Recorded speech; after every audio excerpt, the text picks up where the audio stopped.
I don't score 1 point the entire summer. Really? Not one. How old were you? 11, 10, 11. And you're playing against other 10, 11-year-olds? Uh-huh. And you didn't score once? Not one. Were you in the game? I was in the game. How did you not score? Because I was terrible. Really? Yeah. I remember crying about it and being upset about it. My father just gave me a hug and said, listen, whether you score 0 or score 60, I'm going to love you no matter what.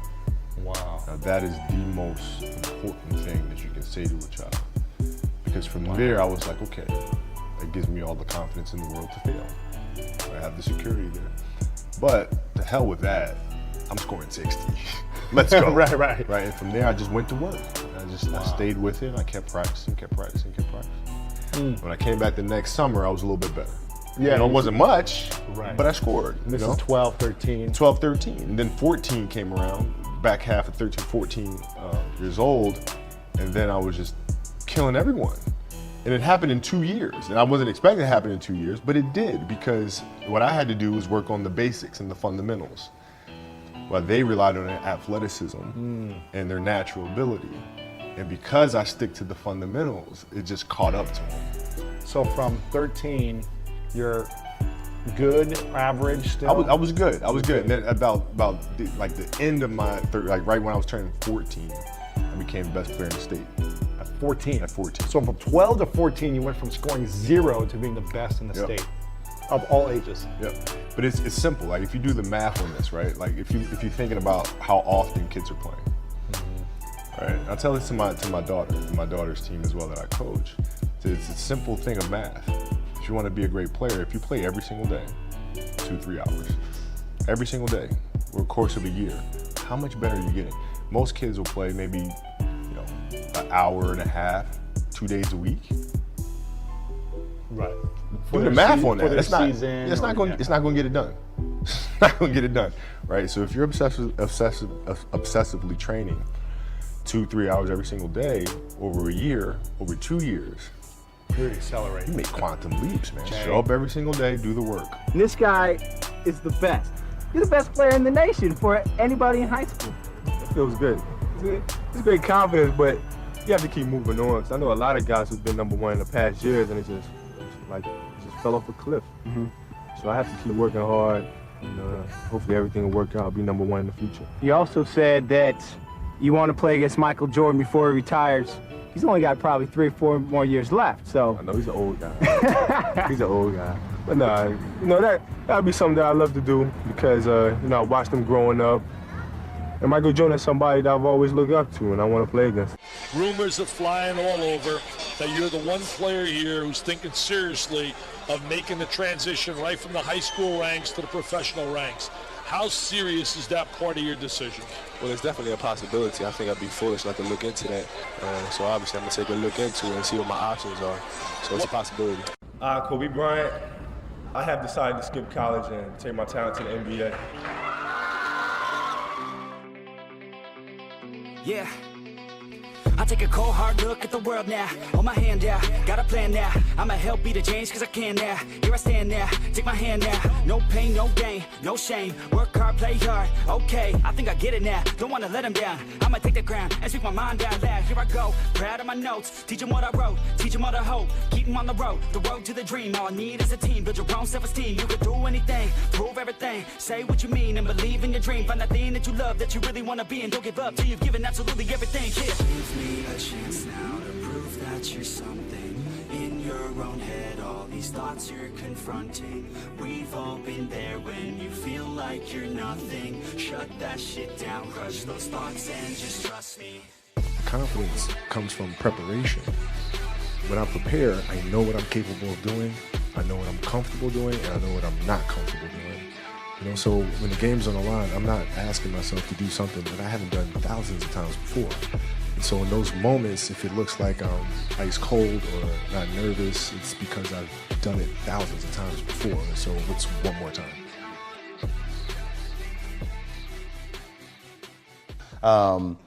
But I remember we were playing against the Lakers, Tom, and we were out here in LA.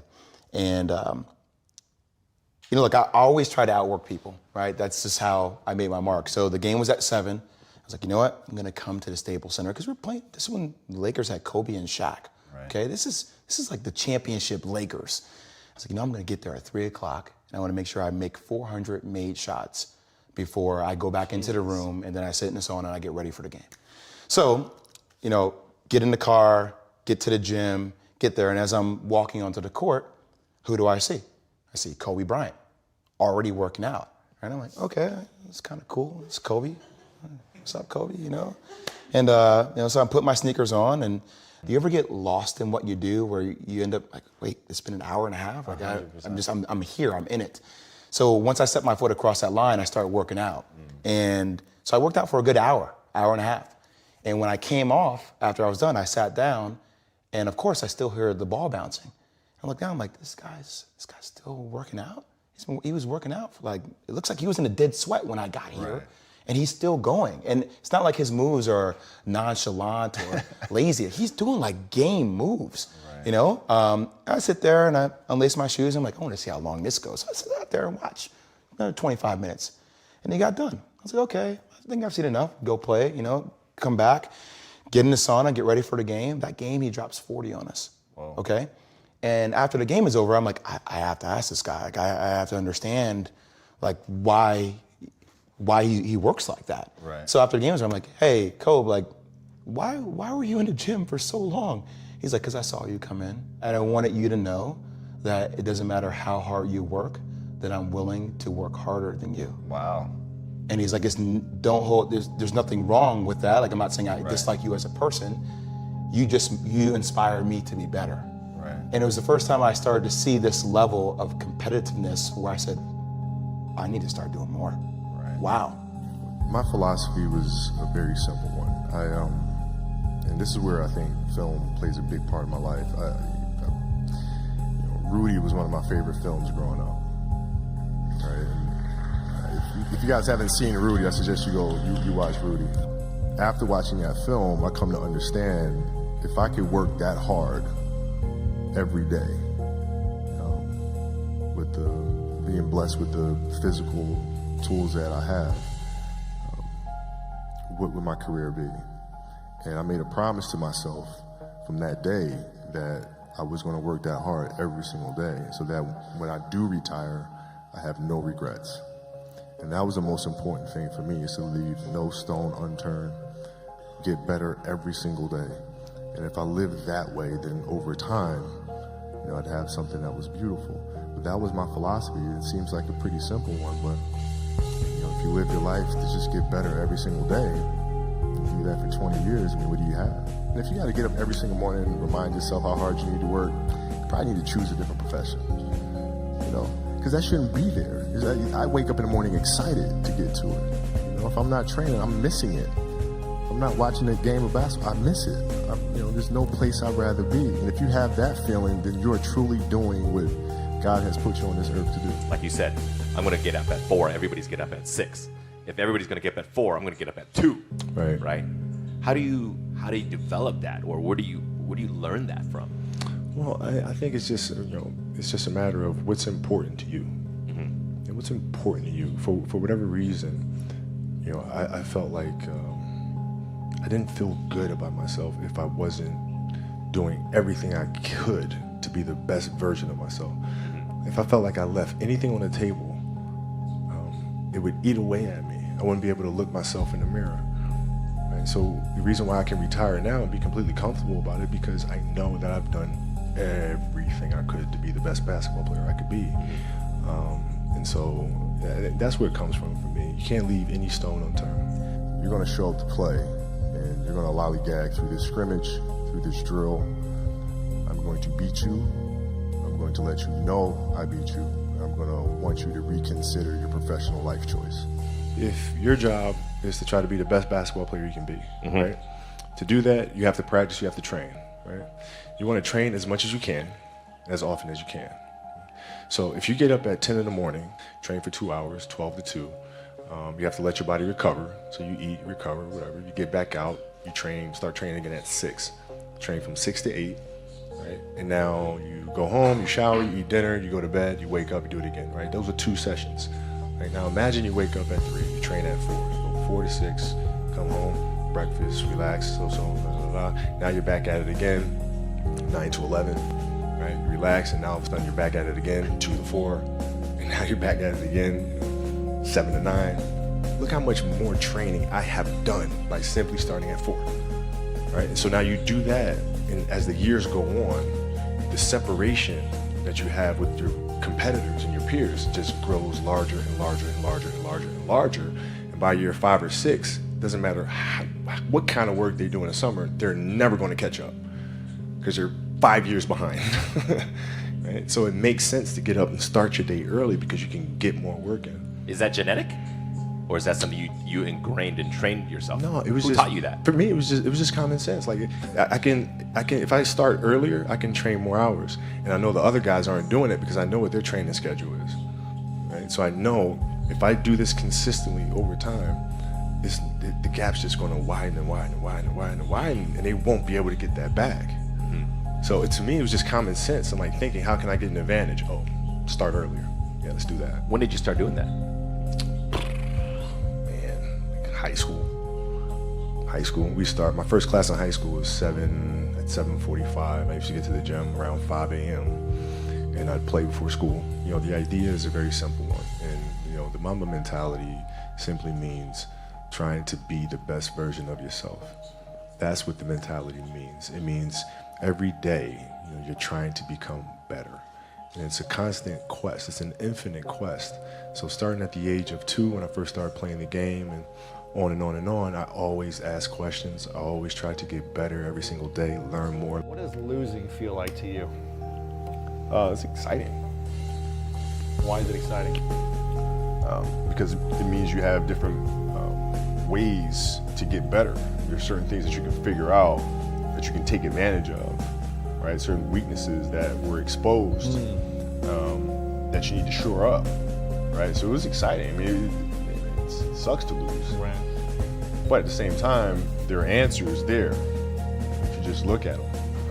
Because you get the information from losing more than from winning, probably. Yeah. I mean, the answers are there when you win too. You just have to look at them. Yeah. Right. So it's a constant process. It's exciting when you win. It's exciting when you lose, because the process should be exactly the same, whether you win or you lose. As you go back and you look and you find things that you could have done better. You find things that you've done well that worked. You figure out how did they work, why did they work, how can you make them work again. Yeah. And but the hardest thing is to face that stuff. You know, the mistakes that you've made in that game, you have to do the hard stuff and watch that game and study that game to not make those mistakes over and over again just because you weren't brave enough to face it. You got to deal with it. Face it. Got to deal with it. Face it, learn from it. And what was your routine and ritual like after every game? Would you watch almost every game over, or certain games? All of them. Every game you Every watch? game. Every game. The whole game back? The whole game. No way. Yeah. We're watching the start of the game to gosh. the end of the game. And not like the TV feed. We're watching the in-arena feed. The layup line, the timeouts. Oh my gosh. Yeah. Rewinding, stopping, fast forward, rewinding, slow motion, every little thing, every game of that season. That's one of the keys, you think? It's like if you're not watching film, whether it be as a speaker on stage or a performer and a musician, if you're not watching yourself back. You gotta learn, man. I mean, Yeah. Beyonce's same thing. Really?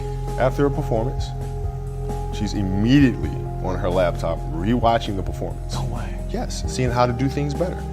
What could we have done differently?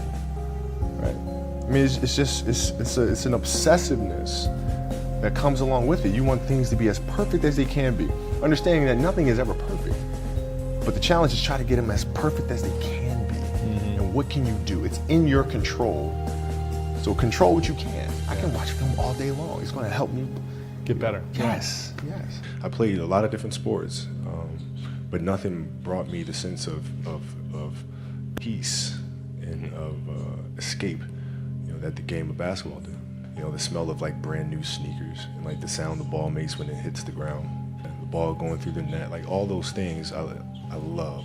And so the passion comes from that, because once you have that love, you just want to be a part of this thing all the time. How do kids find that passion then? I think as parents, we try to put them in different things, try to expose them to as many things as possible, and then see if there's one thing that connects with them.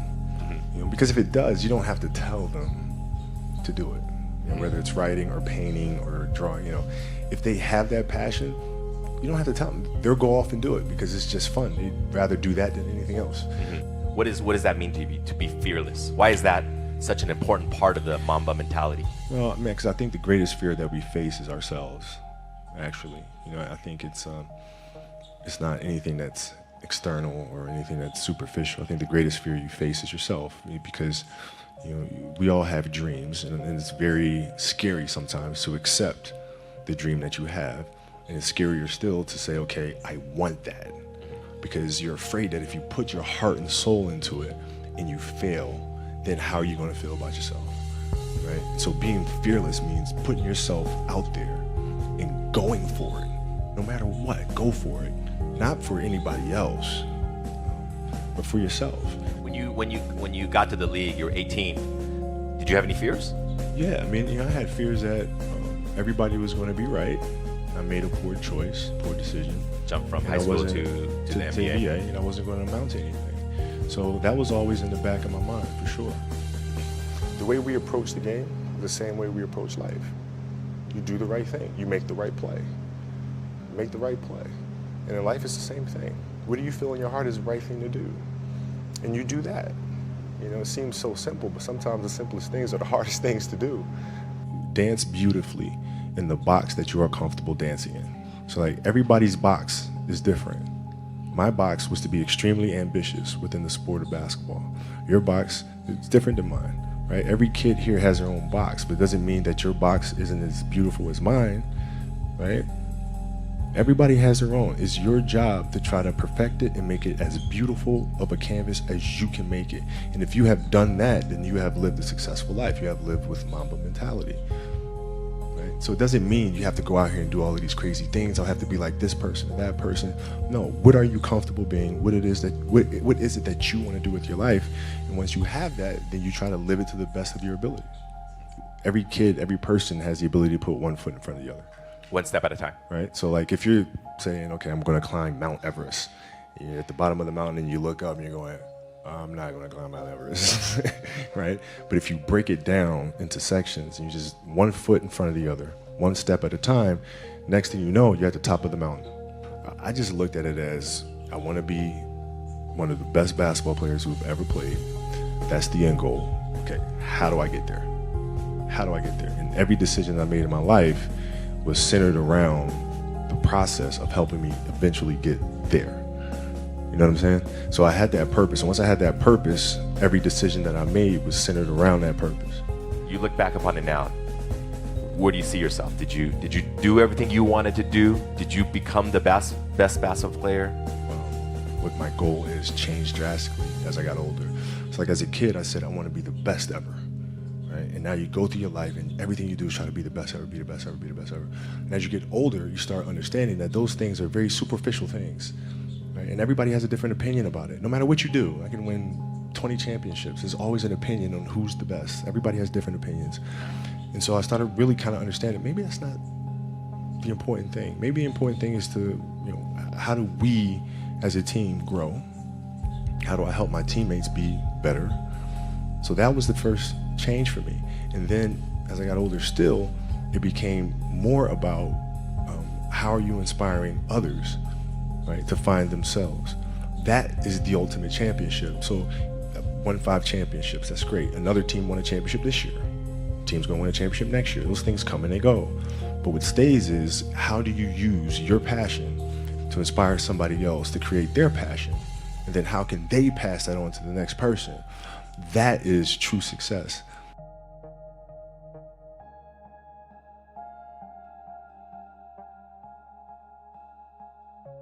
We're here to celebrate greatness for 20 years. Excellence for 20 years. The other forward for the final time, number 24 on the floor, 6'6". School 5-time world champion, Kobe Bryant. Close out Kobe Bryant's career with a win and one of the great farewell performances in any sport. Man,